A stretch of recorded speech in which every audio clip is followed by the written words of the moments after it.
Books for young readers use the power and wonder of our world to entertain, educate, and inspire. This year's finalists for the National Book Award for Young People's Literature address gender and sexual identity, race and politics, ancestral history, and our own personal mythologies. Across illustration, verse, and prose, these extraordinary books offer young people a connection to community and a reflection of their experiences. They ask us to revel in our imaginations and to build a future worth celebrating. The panel chair for this year's National Book Award for Young People's Literature is Cathryn Mercier, the director of Simmons University's Center for the Study of Children's Literature.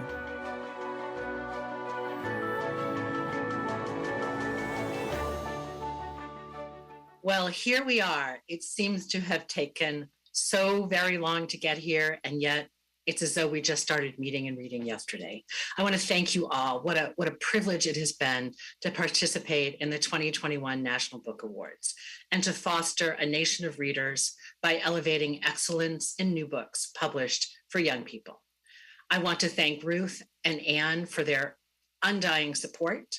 I want to thank my inestimable panel, Pablo Cataya, Leslie Connor, Tracy Chi, and Ibi Zaboy. Having been recognized by the National Book Awards themselves, they carry deep understanding about the cultural capital of these awards as they put books in the hands, the hearts, the minds of young readers.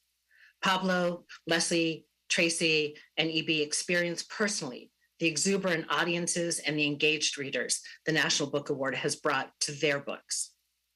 We read, we talked, and we read, and we read some more, and we read some more, and then we kept talking and reading and talking, and finally, we're here with you tonight.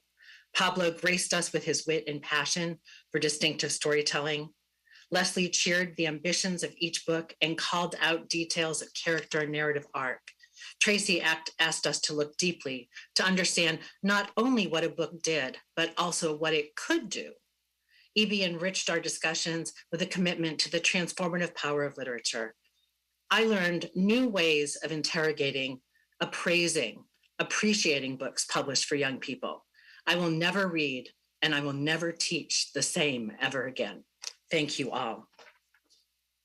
The finalists for the National Book Award for Young People's Literature: The Legend of Auntie Poe, Shin Ying Kaur, Kokila, Penguin Random House. Last Night at the Telegraph Club, Malinda Lo, Dutton Books for Young Readers, Penguin Random House. Too Bright to See, Kyle Lukoff, Dial Books for Young Readers, Penguin Random House. Revolution in Our Time, The Black Panther Party's Promise to the People, Kekla Magoon, Candlewick Press. And Me Moth, Amber McBride, Fuel and Friends, Macmillan Publishers. And the National Book Award for Young People's Literature, 2021, goes to Last Night at the Telegraph Club, Malinda Lo, Dutton Books for Young Readers, Penguin Random House.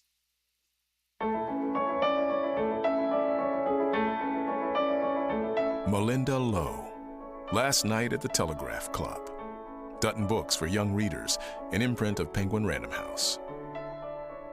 Last Night at the Telegraph Club glows with desire and hums with sensuality as sapphic romance flashes against fear and intolerance. In lustrous detail, Malinda Lo materializes Chinese-American Lily and White Cath's love story during the rise of 1950s McCarthyism. Lo's exquisite prose contrasts Lily's unhurried discovery of her sexuality against Cath's unquestioned belonging at the Telegraph Club. Lo beckons readers, sentence by restrained sentence, into this incandescent novel of queer possibility.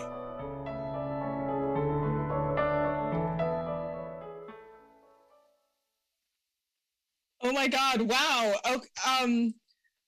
Wow, it has been an incredible experience to be part of the National Book Awards. And first, I want to say thank you to the judges, Pablo Cartaya, Tracy Chi, Leslie Connor, Cathryn Mercier, and Ibi Zaboy. I am so honored. Last Night at the Telegraph Club began as a short story.